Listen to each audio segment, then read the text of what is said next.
Hi, my name's Erin Monteagudo. I'm the Technical Content and Training Specialist with Veseris, and in this video I'm going to explain the different rodenticide bait categories. There's three main categories of rodenticides. There's the first generation anticoagulants, the second generation anticoagulants, and then you have the non-anticoagulants. Anticoagulants basically means that the active ingredient stops blood from clotting, so the rodent dies from internal bleeding.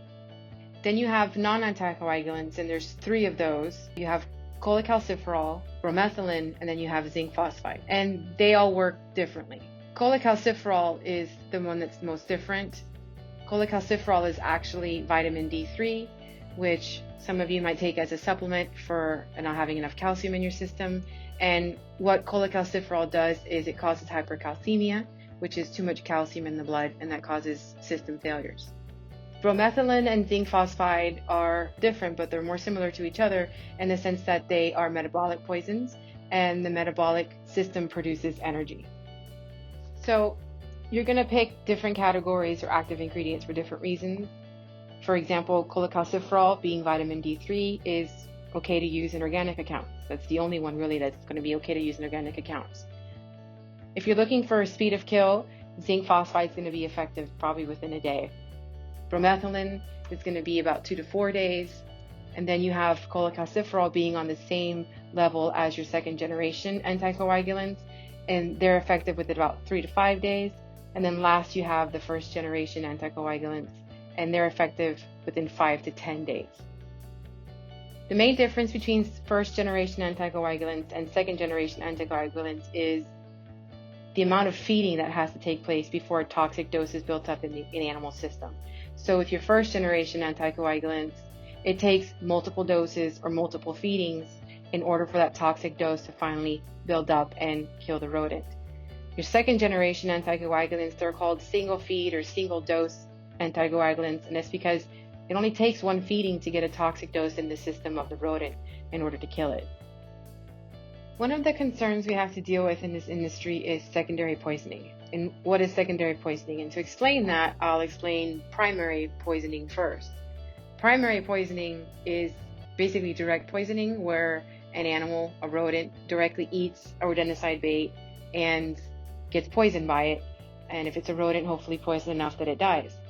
Secondary poisoning is a more indirect form of poisoning, where one animal directly eats bait and dies from it, and then another animal afterward eats that first animal. Could be a predatory bird or it could be a scavenger, and then when they consume that animal that was killed by bait, they in turn ingest bait as well and get it into their system.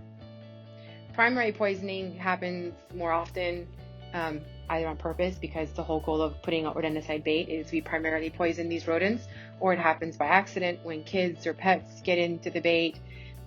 And accidental primary poisoning happens more often than secondary poisoning, and it's also easier to prove.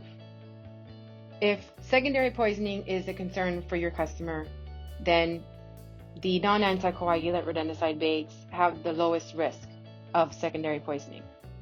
Another thing to consider when choosing rodenticide is safety, the safety of your customers, if their children or their pets get into a bait placement, and also of your technicians.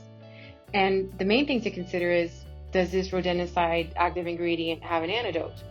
And the good news about the anticoagulants, both first and second generation, is they do have a direct antidote, and it's vitamin K1. So 4 things to consider when you're choosing rodenticide is, number 1, is this an organic account?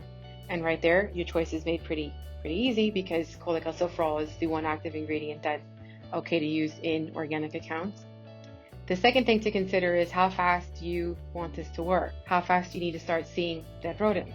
We've talked about zinc phosphide being effective in about a day, followed by bromethalin being effective in about 2 to 4 days. So those are going to be the 2 fastest before you get into cholecalciferol and the second generation anticoagulants. And then lastly, the first generation anticoagulants. They're the longest, about 5 to 10 days. The third thing to consider is how much of a concern is secondary poisoning to your customer. And if that's the case, then you're going to want to choose one of the 3 non-anticoagulant rodenticides. The fourth thing to consider is the safety of your customers and their kids and their pets and even of your own technicians if they were to be accidentally poisoned, and that's, does this rodenticide have a direct antidote?